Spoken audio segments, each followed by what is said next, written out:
The Iranian cult of Mithra originates thousands of years before Jesus and yet again tells the later Christian story in fine detail.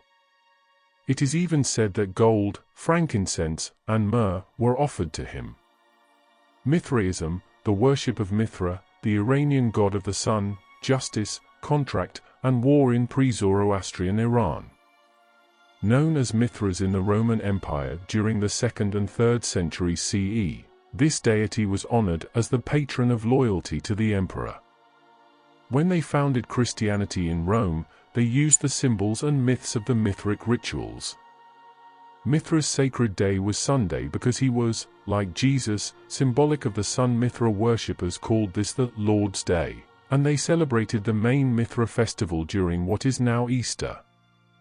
Persia, or Parthia, in those times was Rome's great rival and frequently at war with her. Nonetheless, there is no indication that this antagonism was ever problematic for the Mithraists socially or politically. Clearly, their cultic, Persian identity, which they made no attempt to hide, was acceptable to the authorities and their fellow citizens. This video discusses various claims made about the similarities between pre-Christian mythologies and Jesus, aiming to clarify the facts. Claim: some people suggest that the mythological figure Mithras was born of a virgin on December 25th in a cave, attended by shepherds. Truth: in reality, Mithras was believed to be born from a rock, which left a hole in the side of a mountain, similar to a cave. He wasn't born of a virgin.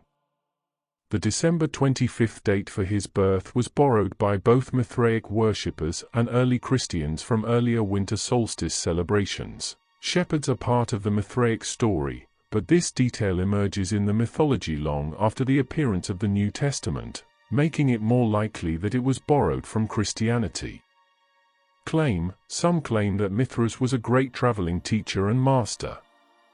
Truth: there's no evidence in Mithraic tradition indicating that he was a teacher, although he might have been considered a master, which is a common attribute of deities in various mythologies. Claim: it's said that Mithras had 12 companions or disciples. Truth: there is no clear evidence for this claim in the traditions of Iran or Rome.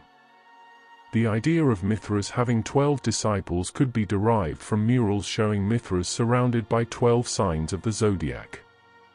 However, this imagery postdates Christianity and likely did not influence it. Claim: some suggest that Mithras promised his followers immortality. Truth: while there's little evidence to support this, it's a reasonable belief for a god in mythology. Claim: people claim that Mithras performed miracles. Truth: this claim is true, but it's a common feature of mythological characters. Claim: it's said that Mithras sacrificed himself for world peace. Truth: there's little or no evidence to support this claim, though there is a story of Mithras slaying a threatening bull, which is the closest thing to self-sacrifice in his mythology. Claim: some suggest that Mithras was buried in a tomb, rose again after 3 days, and was celebrated annually, similar to Easter. Truth: Mithraic tradition does not indicate that he died, let alone resurrected. References to Mithraic resurrection scenes come long after the New Testament, making it unlikely that Christianity borrowed from Mithraism. Claim: Mithras was called the Good Shepherd, and was associated with the lamb and the lion. Truth: there's no clear evidence that Mithras was called the Good Shepherd or associated with a lamb, but he had an association with Leo due to his status as a sun god, though this comes after the New Testament, suggesting possible influence from Christianity. Claim: some claim that Mithras was considered the way, the truth and the light, the Logos, Redeemer, Savior, and Messiah. Truth: based on historical records, none of these terms were commonly applied to Mithras, except mediator, which had a different meaning in Mithraic tradition. It referred to Mithras mediating between good and evil gods, not between God and humanity. Claim: Mithraic believers celebrated Sunday as Mithras' sacred day, the Lord's Day. Truth: this tradition of celebrating Sunday is only true for Mithraic believers in Rome, and it developed after the time of early Christianity. It's more likely that this tradition was borrowed from Christianity rather than the other way around. Claim, some suggest that Mithraic believers celebrated a Eucharist or Lord's Supper. Truth, followers of Mithras did not celebrate a Eucharist, but did have regular fellowship meals, much like other groups in the Roman world.